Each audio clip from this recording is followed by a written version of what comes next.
Bismillahirrahmanirrahim. Wa qala mu'allifu rahimahullah wa nafa'ana bi ulumihi amin ya rabbal alamin.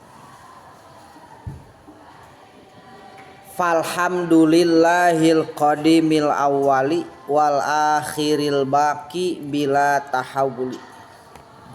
Ae fa'uthi tegesna maka ngalem kaula musannif alallahi ka Gusti Allah bilisani kalawan lisan kaula ala hadhihi nikmati karena arah-arah ieu kanikmatan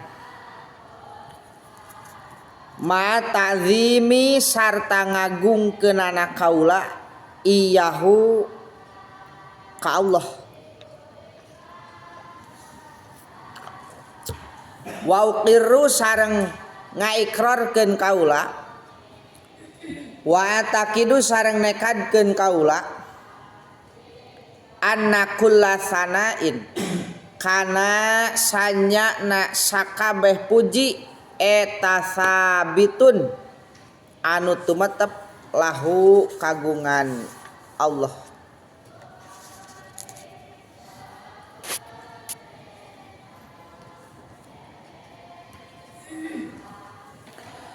Ibtataha parantos ngamimitian saha an-nadzimu kinazim Syekh Ahmad Al-Marzuki Al-Maliki ngamimitian bilhamdi kalawan maos hamdalah alasanana adaan karena nyumponan lihaqqi syai'in kana hakna hiji perkara mimma anu tetep tina kawajiban yajibu anu wajib ma alaihi kaitu an-nazim naon nu jadi kawajiban kinazim min syukrin na'mai tina syukur kana pirang-pirang nikmat Allah allati anu ta'lifu hadhil manzumati anu ari nyusun keunana ieu nazoman asarun eta hiji tapak hiji buah min asariha tina pirang-pirang buahna itu nakma. Jadi nyusunkeun ieu nazoman kalebet salah sauyos buah tina buah kanikmatan nu dipaparingkeun ku Allah nu matak patut wajib untuk disyukuri.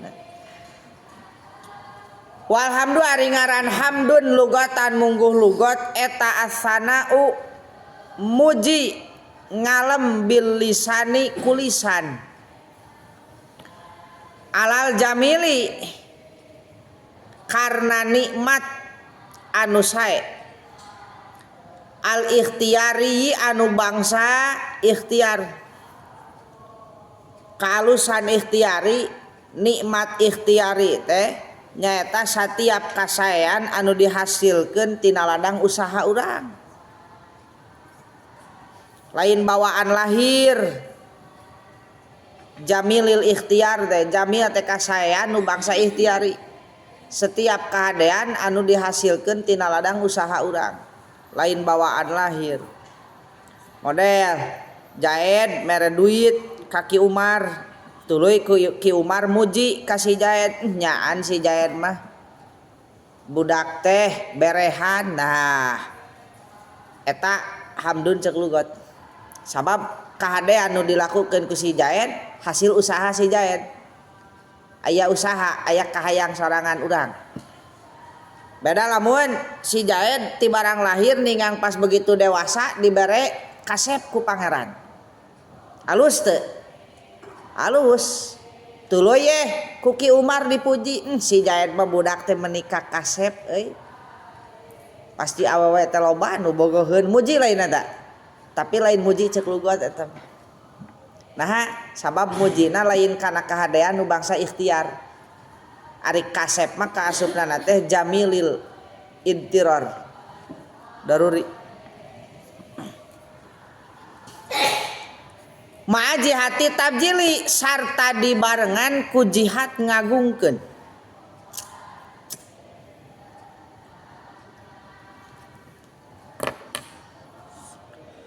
Wa ta'zimi tegasna ngagungkeun. Sawaun eta sami kana ari yen ta aya itu asana bil lisan. Tapi muqabalati nikmatin dina ngabales nikmat amla atawa sanes. Ngalem kulisan kana kasayan nu bangsa ikhtiar nah ngalemnana mah didasari hoyong ngabales kana kahadean deui atawa tanpa didasari ku ngabales ngamukobalahan kana kahadean. Pamisalul awal maka ari contoh anu kahiji ngalem tapi ngalemnana teh ngabales kanikmatan. Ma idza akrama eta yen tadi mana-mana ngamulyakeun ka anjeun sa Zaidun Zaid bisain ku hiji perkara. Contoh ngalem pi muqabalati nikmat, urang muji ka batur atas dasar hoyong ngabales kahadean batur ka urang. Si Zaid teh ngamulyakeun ka urang, kumaha bentuk ngamulyakeunna? Barang bere. Jo teh si Zaid ka imah mere hayam sajodo. Tuluy ku urang teh dibales kahadeanana, hatur nuhun Zaid anjeun mah menika bageuran. Eta muji lain. Tapi mujina naon eta mah? Pi muqabalatin nikmat, ngabales kana kahadean si Zaid nyieun hade ka urang ku urang dipuji. Painahu tasanya pakul tak teras ngucap anjeun kana lapat Zaidun karimun. Ari ki Zaid eta jalma anu bageuran. Painahu tasanya na Zaidun karimun ucapan si jalma anu muji. Tapi muqabalati nikmatin tetep dina ngabales nikmat. Ningang hiji waktu nempo si Zaid keur ngadekul salat duha 2 rakaat tapi sampurna adabna dipigawe. Geus puguh rukunana mah pasunatanana dilakonan. Tuluy urang teh ngalem si Zaid mah nyaan budak teh getol duhana bari alus salatna teh. Rukuna tumaninahna pasunatanana dibawa. Cik dina contoh nu kadua aya bentuk kahadean si Zaid ka urang teu? Teu aya. Eta mah ngalemna lain pi muqabalati nikmat tapi kulisan. Ngalemna kulisan teu? Mujina kulisan. Kana naon? Kana kahadean nu dilakukeun ku si Zaid. Anu eta kahadean hasil tina usaha nu bangsa ikhtiari. Ikhtiari teh eta kahadean si Zaid salat. Ta itu disebutna hamdun cek lugat. Ari kitu mah muji kana kasepna si Zaid. Si Zaid mah budak teh kasep dibere irung mancung. Lain hamdun cek lugat eta mah. Muji kana kahadean tapi kahadeanana lain bangsa ikhtiar. Cik ari kasep bisa diusahakeun ku urang teh? Teu bisa.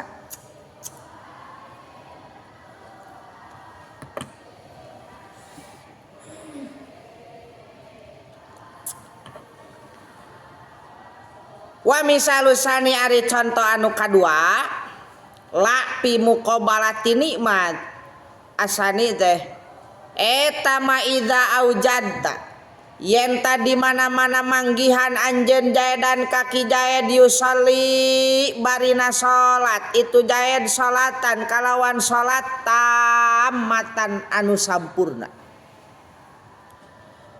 Pakulta tuluy ngucap anjeun Zaidun rajulun sholihun kana lapat Zaidun rajulun sholihun. Zaidun ari Zaid rajulun eta hiji jalma sholihun anu soleh.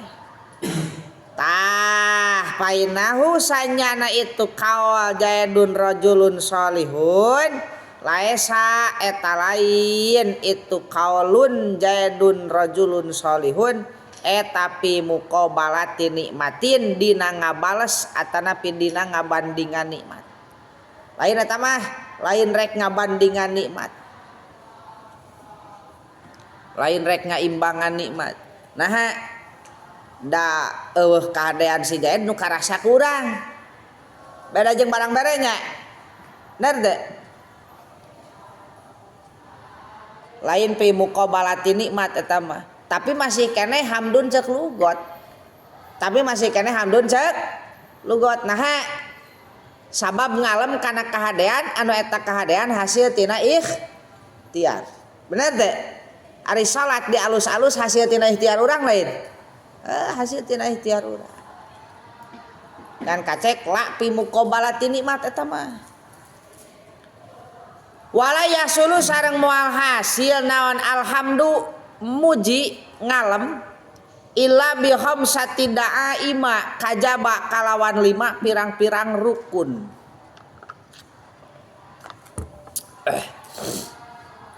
Hamdun teh aya rukuna 5. Hamidin tegesna hamid jalma anu muji. Wa mahmudin sareng kaduana mahmud jalmi anu dipuji. Wahuma ari hamid wa mahmud maklumani eta anu geus maklum duanana.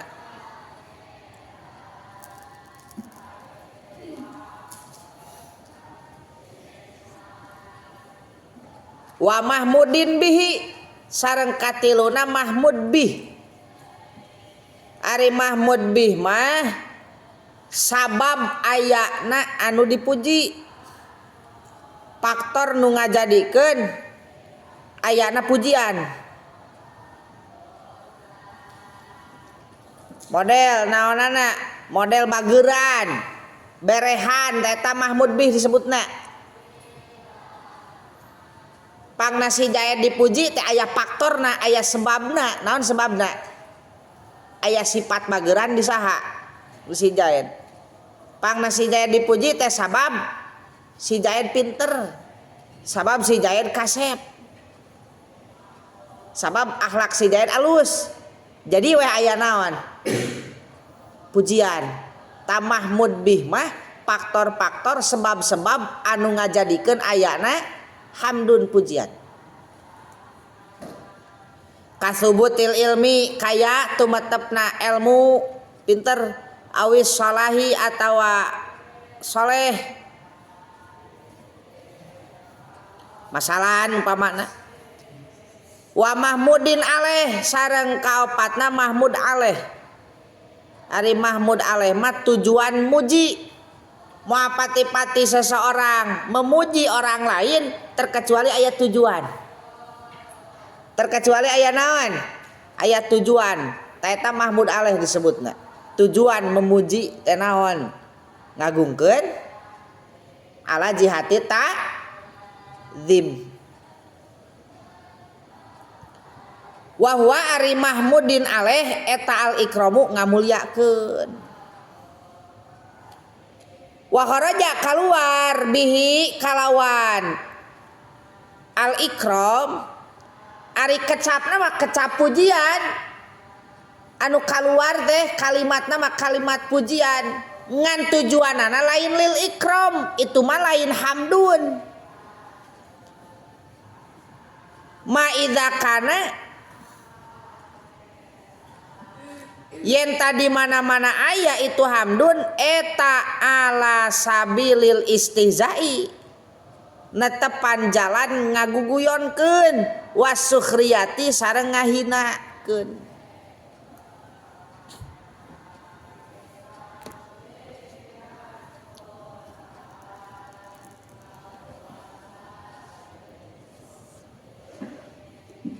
Aya budak leuweung teh adan. Ari adanana teh sumang. Sumang, pales gitu loh bahasa kerenna nama. Fales. Adanana teh teu geunah. Geus beres adan lain aya maneh kuat nepi ka halimpu geunaheun adan teh. Geus puguh teu geunaheun. Bisaan adana euy. cocok maneh itu ngilu kan itu daftar adzan di Masjidil Haram sepuh teu geunaheun. Tapi ucapan kalimatna mah kalimatna anda teh pujian ngan tujuanana lain muji tapi ala sabilil istihza guguyon lain muji nu kitu mah. Walidzalika sareng karena arah-arahna itu al ikram kulna maka ngucap kaula dina ta'rif hamdun kana lapad ma'ajihati tabjil wa ta'zim. Kecap ma'ajihati tabjil wa ta'zim teh rek ngajabakeun kalimat pujian tapi tujuanana lain rek muji. Sabalikna rek naon ngaguguyonkeun.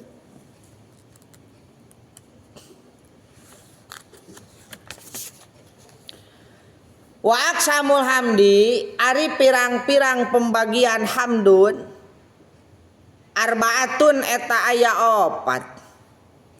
Qadimun liqadimin qadimun lihadisin hadisun liqadimin hadisun lihadisin. Hamdun tegasna ngalem qadimun anu qadim li qadimin kadzat anu qadim. Wa huwa hamdun qadimun li qadimin hamdullahi eta ngalemna Allah nafsahu kadzat Allah jadi kala nafsihi tegasna datna Allah li nafsihi kadzatna Allah ngalemna zat Allah kadzat Allah nyalira ka qaulihi kaya dawuhan Allah subhanahu maha suci Allah wa ta'ala sareng maha luhur Allah. Lapad nikmal maula wa nikman nasir. Nikma eta pang sae-saena saha al maula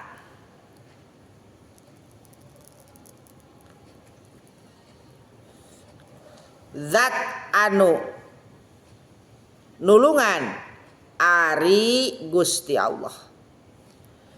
Wa ni'man nasir wa ni'ma eta pang sae-saena saha an-nasiru zat anu nulungan ari Gusti Allah tah bahwa sajumlahan pieu nikma jeung paeana jadi khobar tina mubtada anu dibuang.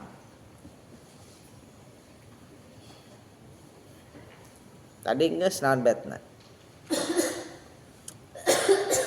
Can nepi talaranana ka dinya.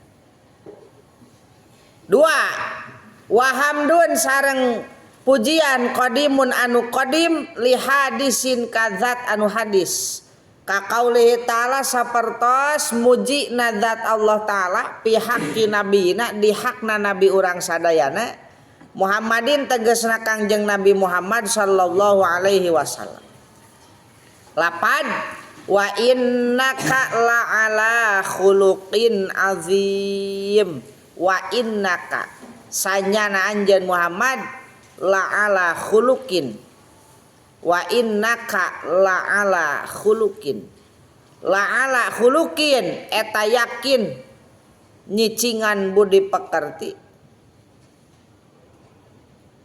azimin anu agung. 3. Wa hamdun sareng pujian hadisun anu hadis liqadimin kadzat anu qadim. Kaqauli Sayyidina sapertos dawuhan dunungan urang sadayana Isa tegasna Nabi Isa alaihi salam. Lapad ta'lamu ma fi nafsi wala a'lamu ma fi nafsik innaka ta'allamul ghuyub. Ta'lamu maha uninga Gusti makana perkara pinapsi anu aya dina hate abdi.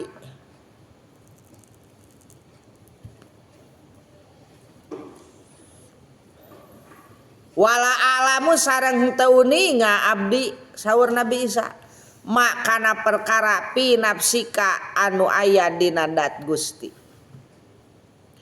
Inna kasanyana Gusti alta tegesna Gusti eta allamul ghuyub anu maha uninga kana pirang-pirang perkara anu gaib.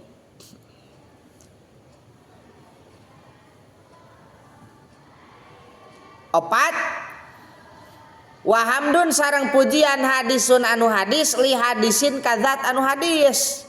Puji makhluk ka makhluk deui. Ka qauli Rasulillah sapertos dauhan Kangjeng Rasul sallallahu alaihi wasallam fi haqqi sayyidina Abi Bakrin di hakna dunungan urang sadayana tegesna Abu Bakar As-Siddiq radhiyallahu taala anhu. Lapan ma talaati syamsu wala gharabat min ba'di ala rajulin afdala min Abi Bakr Siddiq.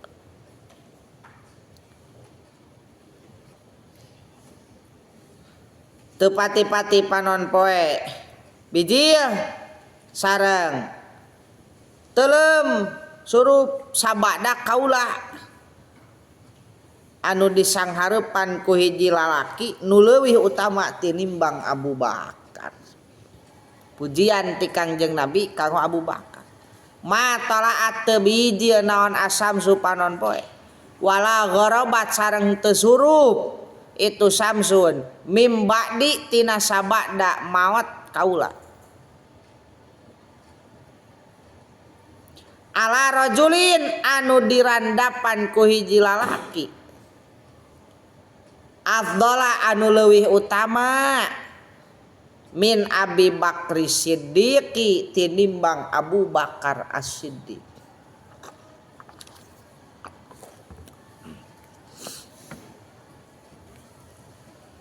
Titik. Wa ammal hamdu anapun ari hamdun istilahan mungguh istilah eta pahwa ari itu hamdun istilah paklun eta hiji padamelan yun ba'u anu dipidamel itu paklun antadzimil munimi karena tujuan ngagungkeun kadzat anu mere nikmat. Antadzimil munimi karena tujuan ngagungkeun kadzat anu mere nikmat. Dipuji bisa babi kaunihi ku sabab ayana itu al munim eta mun iman anu parantos maparina nikmat alal hamidi kajalmi anu mujina au ghairihi atawa kasalianti alhamid masihan nikmatna nama kawaladihi sapertos kabudakna itu alhamid wa zaujatihi sareng kabojona itu alhamid. Allah parantos nepangkeun jodoh ka budak urang teh bungah sabab budak urang ku Allah dibere nikmat naon dipangihkeun jeung jodona urang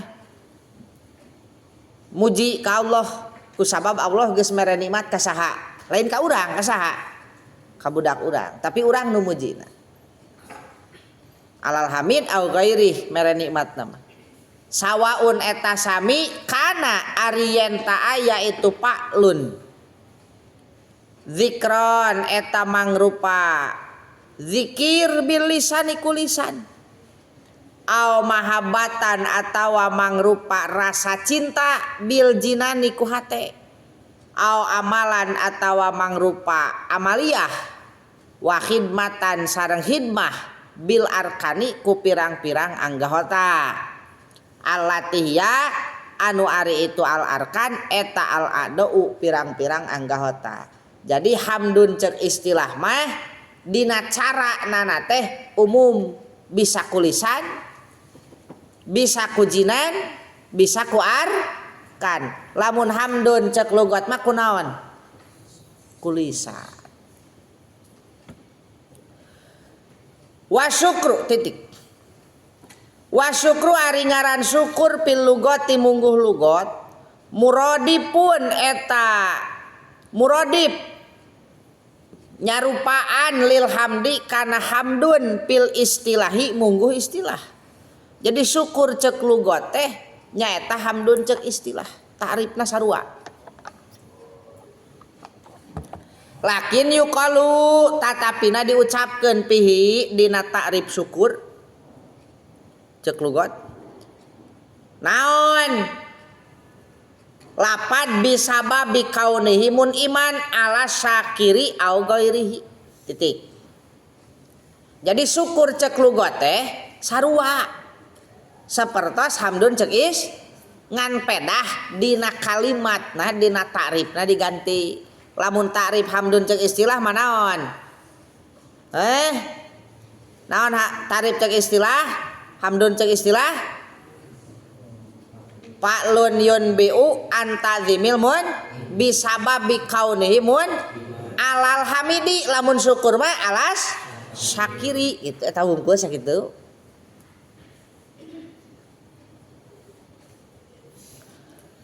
Wa syukru ari ngaran syukur pil istilahi mungguh istilah. Aya syukur cek istilah. Naon tarif syukur cek istilah eta sarful abdi ngaguna keunana hiji hamba jami ama kana sakabeh nikmat an ama anu parantos mapari nikmat saha Allahu Allah bihi kalawan itu ma alaihi kaitu abdun minasami bayana ma tina nikmat nanguping wa ghairihi sareng salian tisamun ilama ditasarupkeunana eta nikmat pamaparin ti Allah teh kabeh sakaligus ditasarupkeunana teh ilama kana ibadah khuliqa anu diciptakeun itu abdun li ajlihi karena arah-arahna itu mah tik. Jadi ngaran hamdun cek istilah manaon ngaran syukur cek istilah manaon ngaguna keunana seorang hamba terhadap semua nikmat nu ku Allah dipaparinkeun dina naon digunakeunana dina ibadah sakaligus jami ama sakabeh nikmat nu ku Allah dipaparinkeun ka urang sakaligus ku urang dipake jang ibadah.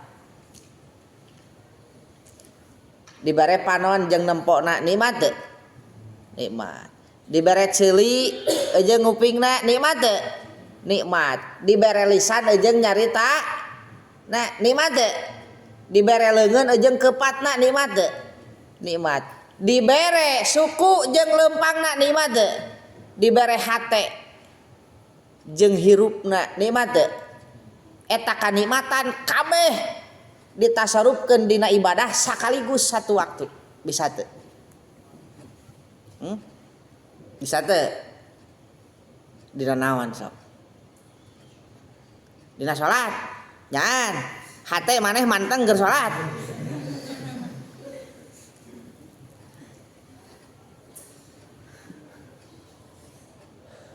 dina naon cik santri mah dina ngalogat sok kabeh dipake dina ibadah sakaligus satu waktu santri keur ngalogat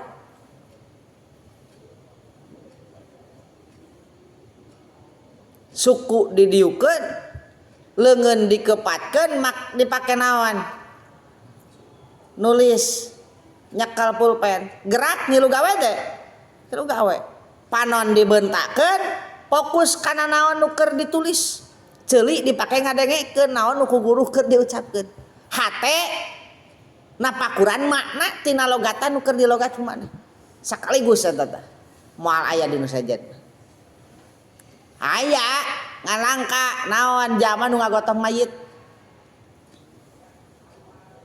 sok zaman nu ngagotong mayit hatena dipake tapakur yen urang teh bakal kieu ayeuna urang ngagotong awal akhir urang nu bakal naon digotong. Meureun urang hirup di dunia teh ulah jongjon tapakur teh nya.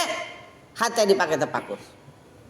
Panon fokus kana tincakeun ngajaga mayit nu digotong bisi ti soledat labuh.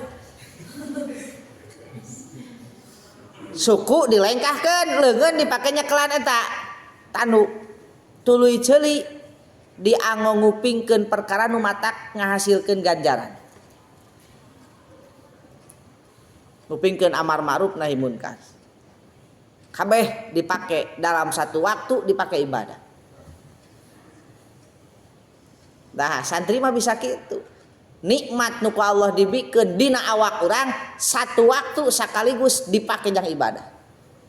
Eta kakarek ngaranna syukur ceuk istilah. Ari ditungtut mah dipake ibadah na lain syukur ceuk istilah. Sakabehna. Kumaha contona tadi dia aya cenah. Wa yumkinu sareng bisa naon taswiruhu nyontok keunana itu syukur istilah. Wa yumkinu sareng bisa naon taswiruhu nyontok keunana syukur istilah mimman ti jalma hamala anu ngagotong man janazatan kana janazah mutafakiron barina anu tafakur pi masnuatillahi dina pirang-pirang dadamelan Allah. Tah hatena dipake tafakur. Nadhiron barina anu fokus lima kana perkara baina yadaihi anu aya di hareupeunana itu man panon fokus kana tincakeun likaela yazalla supaya yentah teu ti soledat itu man bil mayiti kalawan mawa mayit masian barina anu lempang birijlaihi ku dua sukuna itu man lempang ilal qabri menuju kubur sagilan barina anu katungkul naon lisanuhu letahna itu man bidzikri ku zikir matak maneh keur ngalogat teh zikir lisan teh tong batem berapa subhanallah subhanallah kade nu ditulis jadi subhanallah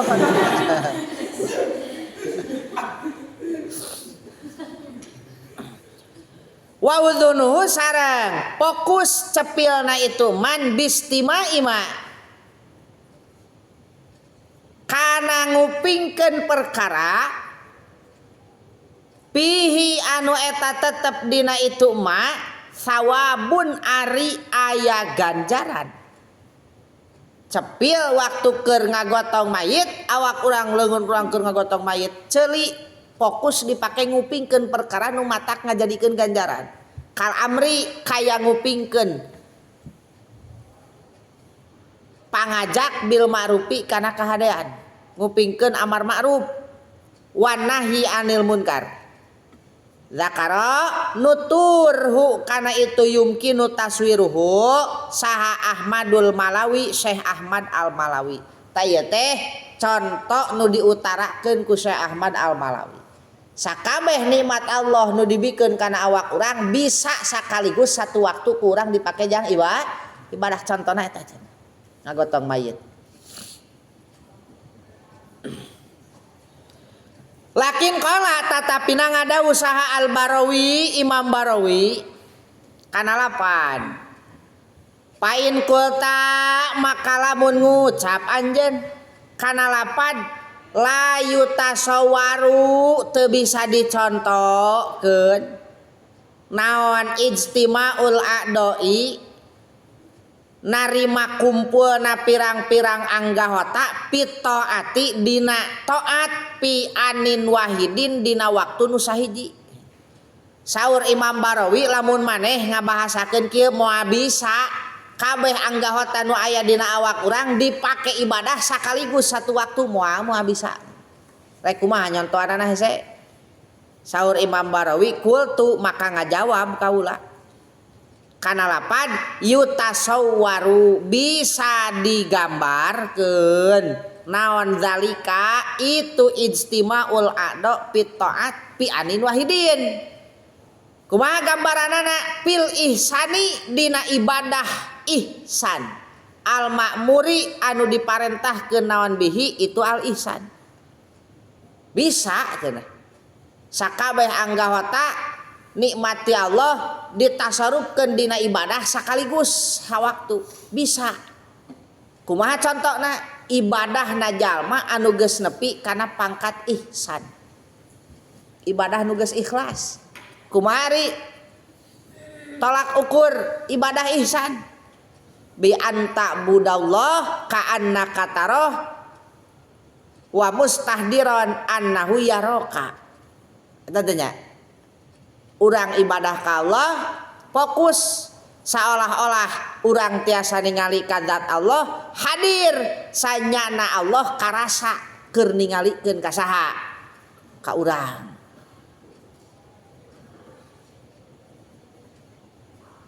Sorot a'dauhu wa hawasuhu mutamassilatan lillah. Saur Imam Barawi. Bi anta buda kalawan yen ta ibadah anjeun Allah ka Allah kana kaya sanyana anjeun eta tarohu ningali anjeun ka Allah. Wa mustahdiran bari anu ngahadirkeun annahu kana sanyana Allah eta yaroka ningali Allah ka anjeun. Pan hese eta teh urang salat tuluy ku urang teh dirarasakeun nepi kakeun asa karasa nyaan Allah keur mencrong ningalikeun urang. Hese kitu. Sabab loba malaweungna hese istihdorna. Paida abada maka di mana-mana ibadah itu man kadzalika barina nyakitu deui ihsan ibadahna teh sorot maka jadi naon a'dauhu pirang-pirang anggahotana itu man wa hawasuhu sareng panca indrana itu man eta mutamassilatan anu taat lillahi ka Allah. Jadi zaman nu ibadah nageus aya dina pangkat ihsan mah sakabeh anggahota panca indra ngilu taat ka Allah. Walayu tasawwaru sareng teu bisa digambarkeun itu ijtimaul a'da fit taat fi anin wahidin fi ghairi dzalika dina salianti ibadah ihsan. Dina salianti ibadah ihsan mah moal bisa cenah dicontohkeun moal. Khilafan bari nanyulayaan liman ka jalma ka ulama zaama anu nyangka ieu manhu kana itu goer nu tadi teh di luhur bisa dicontohkeun model jalma anu ngagotong mayit atawa santri nu keur ngalogat.